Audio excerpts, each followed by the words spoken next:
তো বাবা নেই, আমার মা কিছুদিন আগে মারা গেছে। আমার থেকে একটা পানি নেন না, আমি তো একটা নেন। কি করো তুমি? পানি বিক্রি করি। পানি বিক্রি করো? বিক্রি হয়? না, এরকম হয় না। দেখি দেখি, এটা ওজন না, বইতে পারো? টুপি কি হয়েছে? টুপি এখন বেশি চলে না। আচ্ছা, কার সাথে আসছো? আমার নানুর সাথে। নানুর সাথে? কোথায় নানু কই? ওই যে ওইখানে বসে আছে। ও এখানে বসে আছে। ও পানি বিক্রি করতেছে। দাঁড়ান আমি।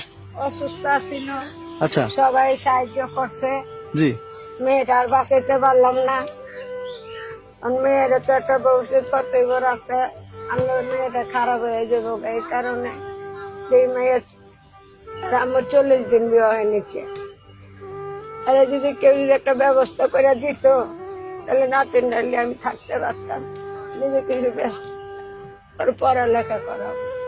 কবরস্থান এখন যায়? হ্যাঁ, যে কান্দে মার কবর উনি দেয়াল আমি ধরে ধরে লিয়ে আহি। প্রতিদিন যাও? কালকে আনছি। হ্যাঁ, পরশু দিনও গেছে, কালকে গেছে। মেঘাকে আমি লিয়ে আইছি। সাহায্য আসছে আলহামদুলিল্লাহ, অনেক টাকায় আসছে, কিন্তু টাকাটা ধরে রাখতে পারেন নাই। সব টাকা চিকিৎসার পিছনে খরচ হয়ে গেছে। এখন আপনার মেয়েরও বাঁচাইতে পারেন নাই, টাকাটাও নষ্ট হয়েছে, মেয়েটাও মারা গেছে। এখন ওর জন্য, ওর ভবিষ্যতের জন্য কিচ্ছু নাই। মানে চাইরান্না জায়গা আগানো বানছি। হুম। তাই আর মনে দিকে চাইয়া এখন যদি আরো যদি আল্লাহ তরফ থেকে সবাই মিললে যদি একটু দেশ গ্রামে যদি একটু অল্প টাকা দিয়ে যদি 1 শতক 2 শতক জায়গাটা লিয়া দেন, তাহলে আমার নাতিনদারে জায়গা থাকলে তেলের মাথায় তেল দিব সবাই। জি। তাহলে একটা বেড়া দিয়া ঘর উঠে নাতিনদারে থাকতে পারো, বিয়া শাদী দিতে পারবো। আমি যদি মারাও যাই, মেয়ে তো আমার ডাকতেছে যে মা আহ আহ, তাহলে আমার নাতিনের উপায় কি? এখন তো ওর ছায়া আপনি, ঠিক আছে? আল্লাহর পরে আপনি ছায়া। আপনি না থাকলে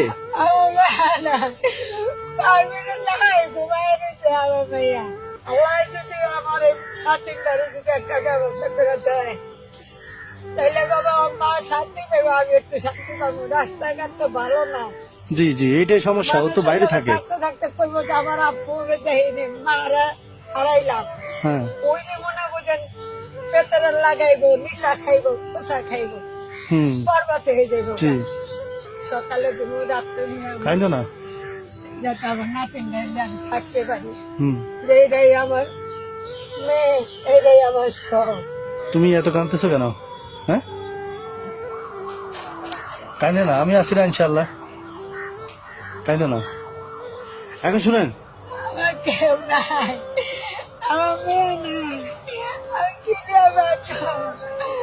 আমার মেয়ে ঘুমিয়ে রয়েছে। কাইন্দেন না, কাইন্দেন না। ওনার জন্য দোয়া করেন না, নামাজ পড়ে। এটাই সম্বল। এখন তো মেঘার মা নাই, এখন মেঘার একটা ভবিষ্যৎ দরকার। আপনি যতক্ষণ আছেন ততক্ষণ হয়তো মেঘারে দেখবেন, কষ্টিষ্ট করে চালাবেন। এই যে এখন পানি বিক্রি করতেছে, ও কতক্ষণ চলবে এভাবে? জীবন মাত্র শুরু। আপনার হয়তো বা কালকে আপনি থাকবেন না, এরপরে ও কোথায় যাবে? ওর তো কোনো জায়গা নেই, কারণ ওর বাবা নাই। এখন আমি চাচ্ছি আপনারা যারা ভিডিওটি দেখছেন, আগের বার যেভাবে মেঘার আম্মুকে সাহায্য করছেন, যে যা পারছেন দিছেন মেঘার বিকাশ নাম্বারে, এবার আপনারা শেষবারের মতো মেঘার ভবিষ্যতের জন্য, আপনারা অনেকেই আমাকে ইনবক্স করছেন মেঘাকে নেওয়ার জন্য, বুঝছেন? মেঘাকে নিজেরা নিয়ে পালবে, ওনাদের মেয়ে নাই ওরকম, কিন্তু আপনারা কি দিবেন? বাবা, আমি কি নিয়ে বাঁচব বাবা? এইটাই তো কথা। একটা মেয়ে আছে। আপনি তো মেয়ের ছায়া ওর মধ্যে দেখতে পান, আপনি কিভাবে দিবেন? এখন আপনারা যারা ভিডিওটি দেখছেন, আবার বলছি, আগের বার যেরকম মেঘার আম্মুকে সাহায্য করছেন, যে যা পারছেন, এবারও কষ্ট করে মেঘার জন্য এবার কিছু করেন, যাতে আমরা মেঘার জন্য ভালো কিছু করতে পারি। আমরা সবাই মিলে করলে ইনশাল্লাহ কিছু করতে পারবো। এরপর ওই টাকাটা গুছিয়ে আমরা মেঘার জন্য কিছু একটা করবো, আপনারা সেটা দেখতে পাবেন। হ্যাঁ, তোমার বিকাশ নাম্বারটা বলো তো সবাইকে। 01963284596। এগুলো রাখো। ওই যে আছে তো যে একজন দিল। থাক, এগুলো রাখো। ভিডিওটা পাবলিশ হওয়ার পর থেকে 48 ঘন্টার মধ্যে যেই পরিমাণ ফলোয়ার আসবে পেজে, আর যেই পরিমাণ শেয়ার হবে, হোক সেটা 1,50,000 2 লাখ, ওই পরিমাণ অর্থ মেঘাকে দিব।